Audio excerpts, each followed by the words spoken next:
So far this season on Death by Bunjie, you have seen Genevieve get her first buck. You've seen Genevieve kill her first out-of-state deer. You've seen me and Bunjie Jr. take a doe in Maryland with a crazy 40-yard shot. On this episode of Death by Bunjie, we're going to find out if Bunjie can get it done in the 2020 crossbow season.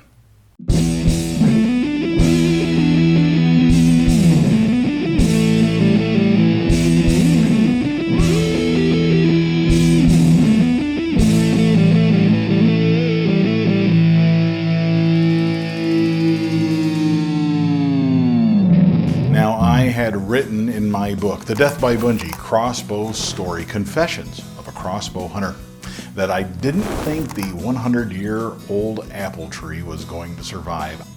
I also wrote in my book that I didn't think I was going to have access to the family farm any longer, that family property that had provided so much fun for me and Bunjie, so much experience and so much education to me and Bunjie, and was such a big part of the Death by Bunjie crossbow story. I was also writing in the book that I didn't think that property would be part of the future of Death by Bunjie. But I was wrong, at least for this year. So far, things worked out, and we have been able to access that place, hunt there, and have a great time. Of course, shared that with Genevieve. We had that great early success on the opening day under the 100-year-old apple tree. What more can you ask for? I didn't think that the 100-year-old apple tree was going to survive. In fact, I had written it off, literally written it off in the book, written that tree was not going to survive. Little did I know that it would survive one more year, provide Genevieve and I with that precious opportunity to share a hunting experience together under that tree. So the big question is Bunjie going to get anything done this year? Is Bunjie going to get an opportunity to hunt this year? Is Bunjie going to get a shot at a deer? Well, I did my best under the 100-year-old apple tree. I did take a couple of outings with Bunjie, a couple days off of work, went out there and tried to make use of the remaining apples under that tree. Deer love apples, but corn is kind of king, if you know what I'm saying. The neighbors have a nice 10-acre field of corn, and the deer are attracted to that. Corn is a deer magnet. Cornfields provide a little bit of added security. They can hang out in that all day. They really don't need to leave. They've got the food, they got the cover. The only thing they'd have to leave for is water. So occasionally deer will travel through our property off of the neighbors down to the creek below. There's still opportunity to be had. My daughter Genevieve had been such a great help leading up to this season. She helped me, as she usually does, set up the blind there in front of the 100-year-old apple tree. We chose the precise location of the blind. But in addition to that, she also helped me put in a great little staging food plot. Now this staging food plot, I like to think of it as a location where the deer could stop for a bite to eat if they were coming up out of the bedding areas down below in the swamp or someplace like that. Maybe stop for a bite to eat, stage a little bit before they head up the hill and go to the neighbor's corn. That's the plan. That's the hope anyway. To further occupy their time, get them to stop by that little spot, Genevieve and I put in a little mock scrape. You saw lots of videos in the past about that on Death by Bunjie. Mock scrapes are just one of those little tricks that I like to use, and they're one of the little ways that we can use bait in Pennsylvania, even though we're not using bait. I just put a branch, screw it into the tree. You don't want to do this on state game lands, obviously, but when you have some private property, access to private property, you can do fun things like that. And I love to do that every year. But in fact, back in 2016, you might remember, Bunjie and I got our buck over a mock scrape. I watched him for 10 minutes working that scrape and rubbing his antlers on a little hemlock tree. I've been sold on them pretty much ever since then, and I always try to incorporate those into my food plot scenarios or into the hunting locations where I'm going to be hunting. It's a way to bait deer, to attract deer and position them nicely in front of you in a place where you can't legally bait deer, if you know what I'm saying. There's nothing fancy about this little staging food plot. It was just an area that we cleaned off with a rake. We put a whole bunch of lime down, pelletized lime, and then we went through with some throw and grow seed. Nothing fancy at all, but it took off very nicely and it grew very well. It's a shade tolerant blend of seeds, so it worked out great. You walk through the woods and you see all the leaves on the ground, this fall colors all throughout the woods, and right in the middle of that you got a big green spot. If that doesn't attract deer, I don't know what does. Trail camera pictures didn't show me any legal bucks, but they did show some does and a couple of smaller bucks using that little food plot, so I knew that there was some activity there.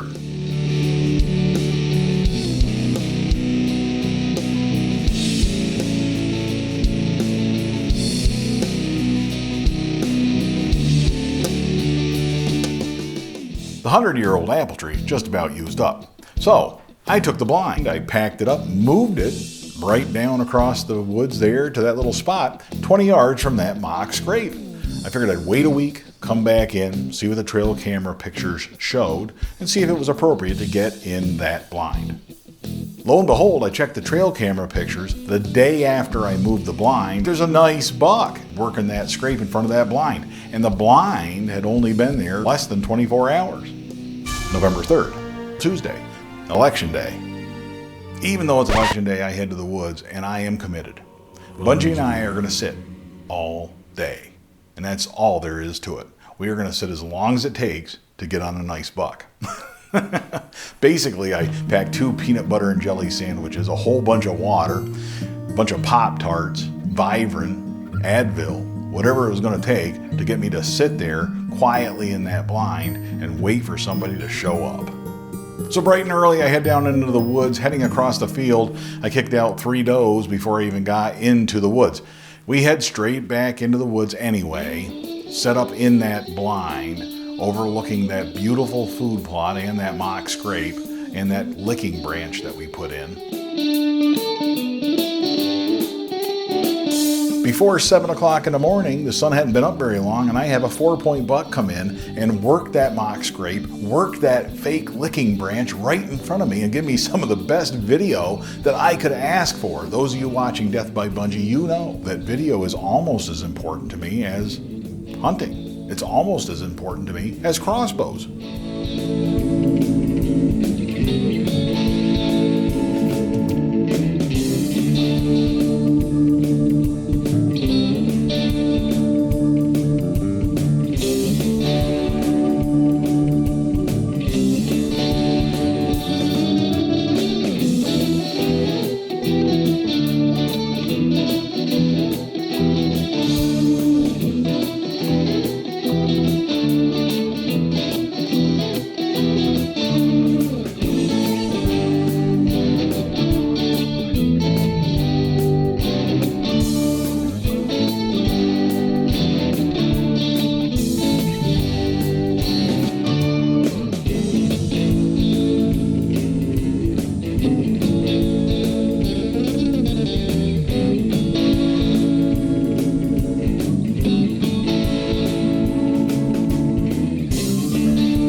Now that is worth the price of admission. Only a few minutes later, a doe fawn makes her way into the food plot. She feeds up across the food plot, taking her time. She doesn't know I'm there. She's not concerned about the blind. As this doe is feeding up across this food plot, it's reminding me what a great tool for baiting deer food plots can be. That puts that deer right in front of me. I can position that deer nicely so I can take my time. The deer is focused on eating, not focused on me, not looking at the blind. She's just looking for food. She's trying to find the most juicy, tender spot in that food plot.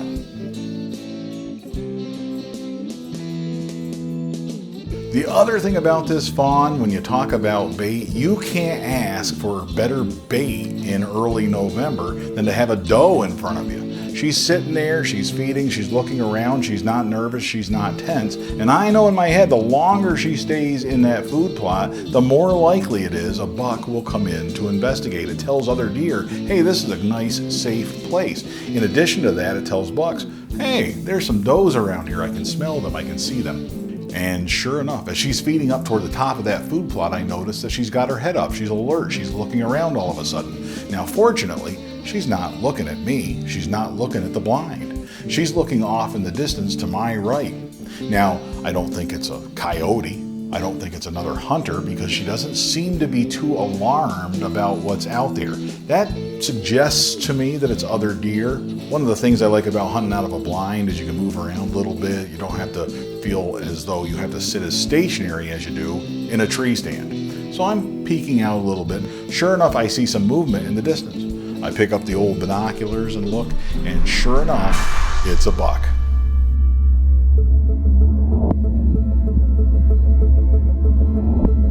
I'm looking at this buck and I'm pretty convinced it's the big buck that was on those trail camera pictures. I'm watching this buck interact and he's looking over, he's taking notice of the doe, he knows that she's there. He starts heading toward that doe fawn. He's starting to investigate. She moves off to my right behind me and wraps around.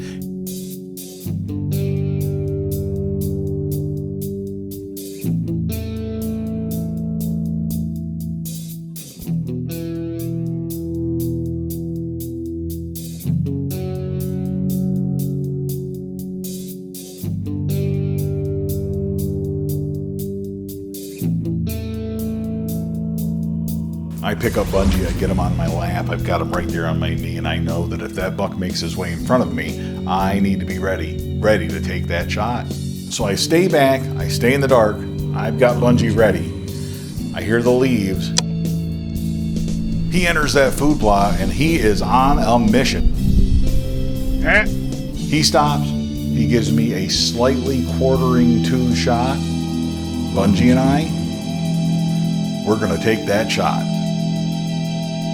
Death by Bunjie.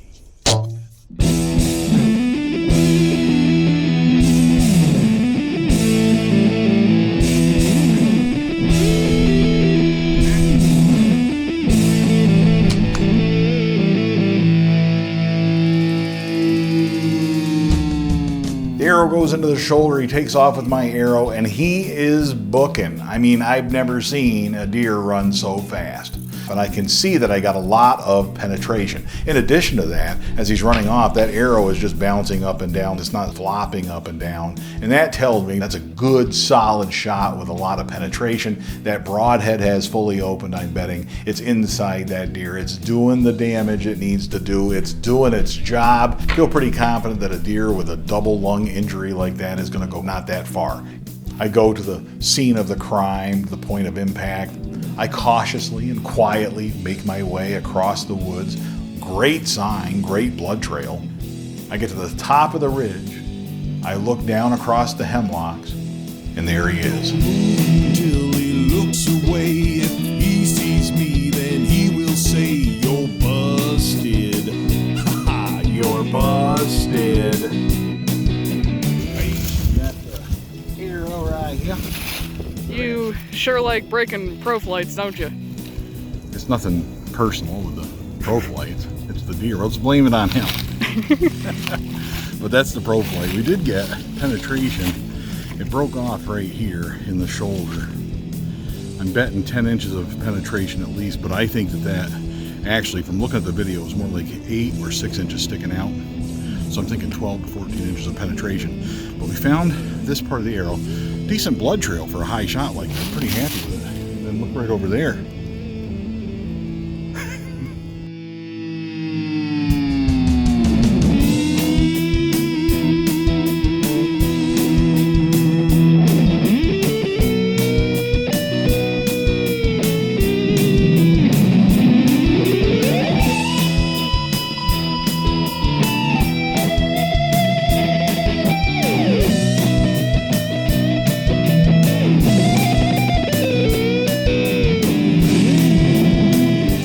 He actually died not too far from where my 2016 buck died. In fact, sitting practically on the same spot. Pull the trigger, let it fly. Bunjie kills to satisfy its hunger. It's raging hunger. I know that I have free will, but Bunjie needs to get its fill. Bunjie controls me. For the the second time in 2 years, Bunjie and I managed to kill a really nice buck. And we're very happy about that. But for the second time in 2 years, I'm coming to you with questions about penetration with my older, slower crossbow. Does that mean I'm going back to heavier arrows in order to increase momentum, increase penetration? Will Bunjie and I choose a different broadhead going forward? Or is it time for me to upgrade my crossbow to a faster, more compact model along the lines of Bunjie Jr.? Time will tell. I wrote about this in my book, The Death by Bunjie Crossbow Story, Confessions of a Crossbow Hunter. I wrote in the book about the fact that it might be time to replace the crossbow. That is certainly a discussion we'll be having here on Death by Bunjie. But until that time, all hail Bunjie!